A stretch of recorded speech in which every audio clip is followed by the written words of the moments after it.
I thought I'd nailed it. I thought I had the job. Week and a half later, they said, no, we don't need you. And the biggest issue I find, biggest hurdle that hurts, and the self-worth, and it's still really hard to deal with, is the rejection. Is all the amount of reasons that it could be why you didn't get the job, because it feels like it's you that's the problem, but when it's not necessarily you. People saying it's a fake industry, it's like people are somehow fake. Actually, I don't think the word is fake, because everyone wants to be nice somehow. I don't want to go to the friction of confrontation. Yeah. Is it hard to not be able to really trust someone when he's telling you, you did great, we love you? Yeah. Between, actually, you're in an industry. How do you trust people in this industry? Yeah, you have to find people that align with you and are willing to help you out, and energy and intuition is so important. Like, I've come across people that are very self-serving, only want to help themselves, and you can tell. But when someone, like, I'll shout out my friend Hanson, who has all his own equipment. He is a camera operator here in Australia.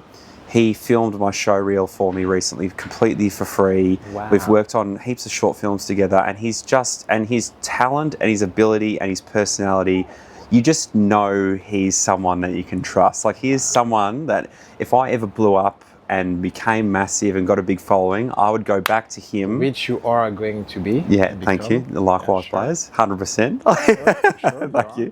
Yeah, I hope so. You are already what you want to become. Exactly. You're already that. Exactly, yeah. It's having that mindset. But he is someone that I'd always come back to, and I'd echo the same thing about you. It's just where someone's willing to give you their time, their energy, and without taking, there's helping, and you feel good about helping, but there's a difference between pure takers and people that just want to see you succeed and want to connect, and you can feel it in your stomach. I honestly believe that. I feel like you can tell.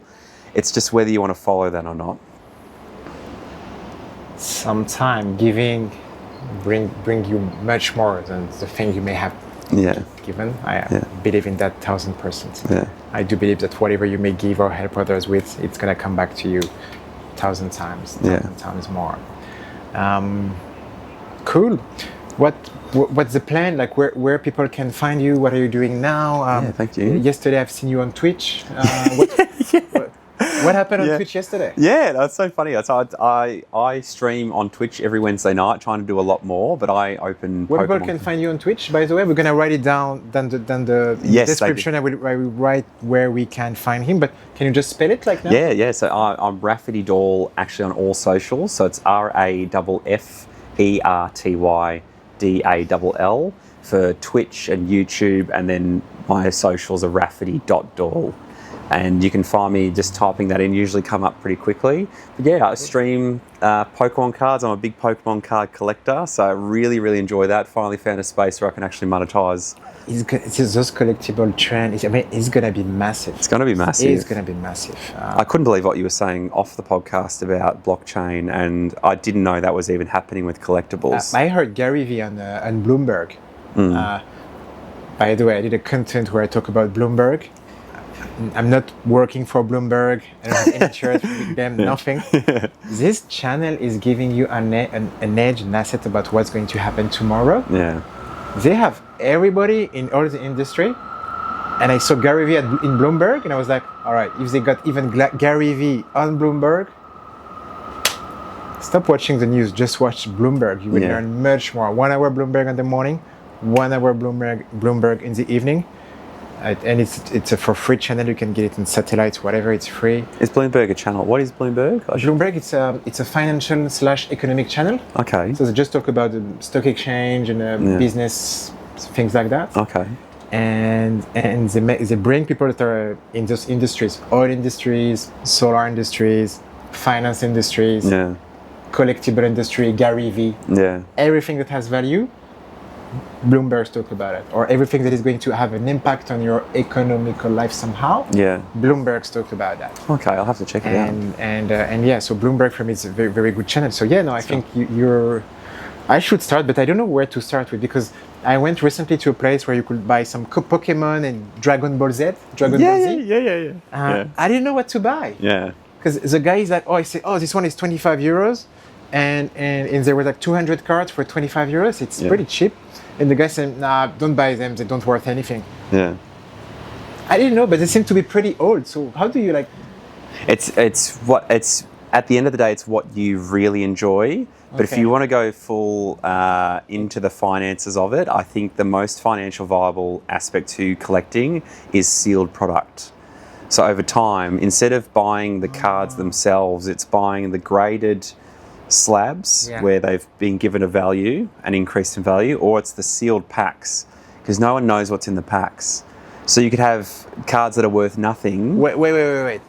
So you're telling me, so I can potentially buy a seal pack of cards and have a future $500,000 value of card inside. Yeah, and wow, it is essentially gambling in a way. Yeah. But if you have an old pack, if you bought a pack now, say from one of the Pokémon Scarlet and Violet series, which would be $15 Australian today, and then you save that for 20 years, and for whatever reason there was a card in that pack that was highly sought after by collectors worldwide, there was high market availability for it.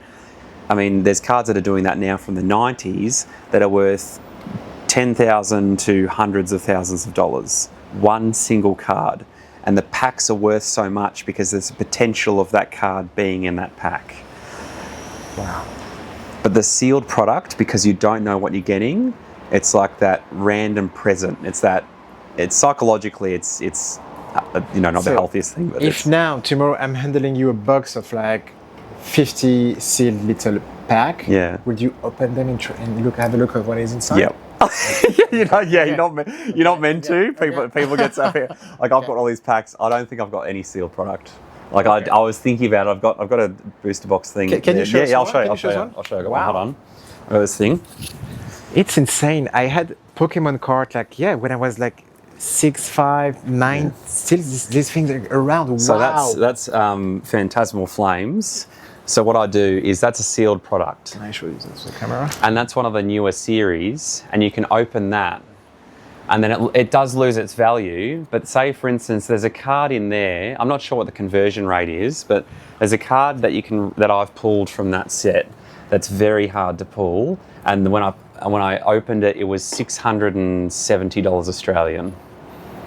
Wow. One card, and I've sent it off for grading, and if it comes back a certain grade, it could go from $670 to $4,500 Australian.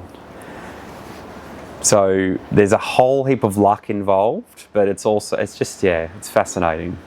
And to add, one of the difficult parts about collecting cards is that there's so many dodgy people and so many fakes, and a lot of but the blockchain people, however that's going to work, would change the game, I think. Yeah, so the conversation, because I didn't even start to talk about it, what he was saying just before we started the conversation to record, I was telling him that I've seen Gary Vee. By the way, Gary Vee, probably we should tag Gary Vee in the content. Yeah. So Gary was saying on Bloomberg that there is this Superman very ultra rare card that's cost now more than $2 million. That's wild. That's been bought in an auction. And he was saying that the future of those collectibles is going to put them on the blockchain and to give access to thousands of people to be potentially buying a little piece of that card, so they could access to this rarity. So if it's going to be definitely going to be backed by the blockchain, I think